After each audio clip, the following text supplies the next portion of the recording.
Hello, Morongo Basin and listeners around the world online at Z107.7fm.com.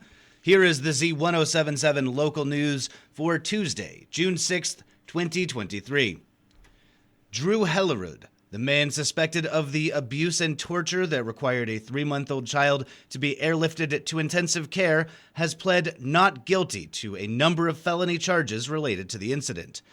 At a video arraignment yesterday in Rancho Cucamonga Court, Hellerud and his public defender entered not guilty pleas on 4 felony charges, including aggravated mayhem, torture, assault on a child causing paralysis, and willfully causing or permitting any child to suffer. On May 24th, sheriff's deputies report that a 3-month-old girl was airlifted from Yucca Valley to Loma Linda Hospital for life-threatening injuries consistent with child abuse. Sheriff's detectives identified Drew Hellerud, a 31-year-old resident of Yucca Valley, and the victim's father as the primary suspect in the abuse, and he was arrested that day. Hellerud is next scheduled to appear at a pre-preliminary hearing in Joshua Tree Court later this week. Graduation season is here for the Morongo Unified School District, and as Z107.7 congratulates all those completing their high school education, we take this opportunity to pass on a message from the San Bernardino County Sheriff's Department.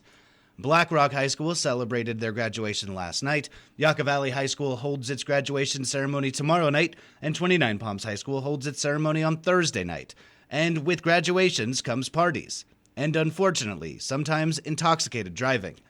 The Morongo Basin Station told Z107.7 they have substantially increased staffing for DUI enforcement this week.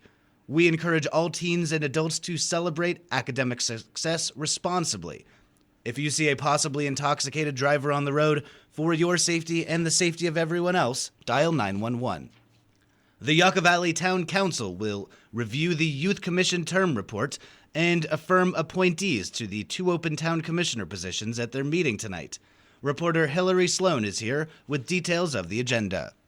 At tonight's meeting, the Town Council will affirm Mayor Pro Tem Robert Lombardo's nomination for the Open Planning Commissioner position with an interim term expiring January 31st, 2025. The Council will also consider the submitted applications and recommend an applicant to the Revenue Measure Oversight Commission for a term ending on April 1st, 2027. Also on the agenda is the review of the Town Services Consolidation and Public Meeting Space Project and approval and authorization of an agreement for construction plans and specifications by Gillis and Chapin Architect, Inc.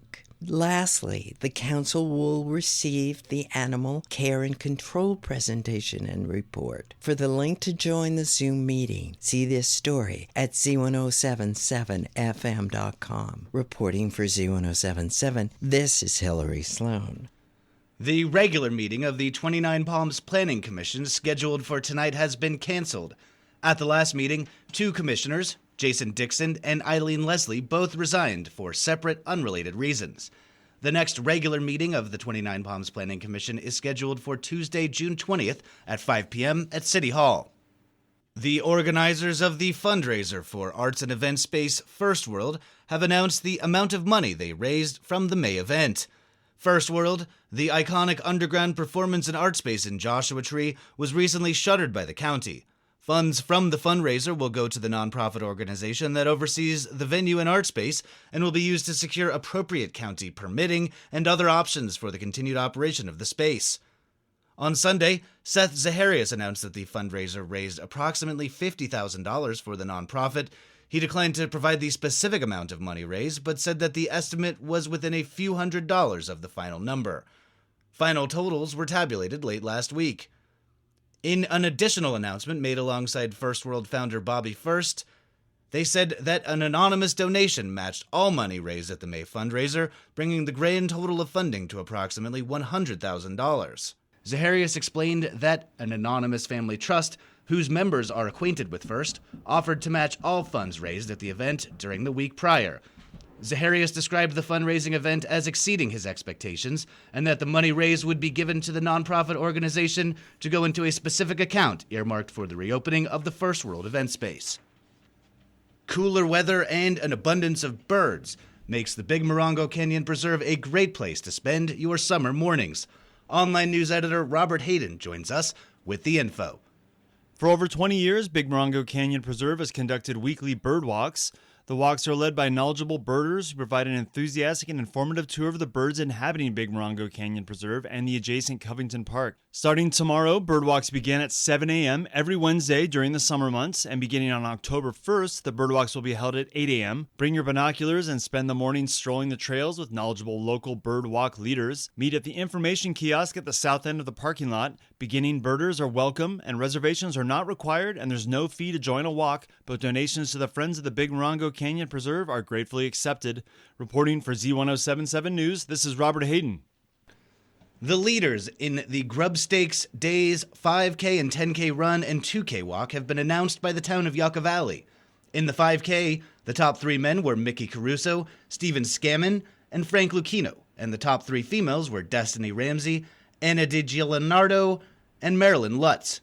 In the 10K, the top 3 males were Caleb Gates, Jerry Moscato, Ramona Brego, and the top female was Hester Van Hooven. For a full list of winners and times, see this story at Z107.7fm.com. The 29 Palms Creative Center and Gallery has announced their Summer Art Camp, which runs all next week from June 12th through June 16th. The week-long camp is open to children ages 6 to 13. The theme for this summer's camp is musical instruments, and all participants will create artwork in a variety of mediums. On the final day of the camp, kids will exhibit their art from the week and put on a musical show with the instruments they made. The cost for the week-long camp is $285, and financial assistance is available. To register, call 760-361-3461 or visit 29palmsart.com. And finally, blood is desperately needed in the Morongo Basin. To that end, Livestream will be holding a blood drive tomorrow from 10 a.m. to 3 p.m. at Joshua Tree National Park's facility located at 6533 Freedom Way in 29 Palms. Healthy individuals at least 15 years of age may donate blood. Everyone under 17 years of age must provide Livestream with written parental consent. Donors receive a free mini physical. Please set an appointment by calling Livestream at 1-800-879-4484 or visit lstream.org. That's our local news. Hear local news 7 times a day, 7 days a week at 7, 8, 9, noon, 4, 5, and 6. If you hear news happening, let us know about it. Email us at tips@z1077fm.com. Reporting for the Morongo Basin News Leader, the award-winning Z107.7 Local News, I'm Jeff Harmetz.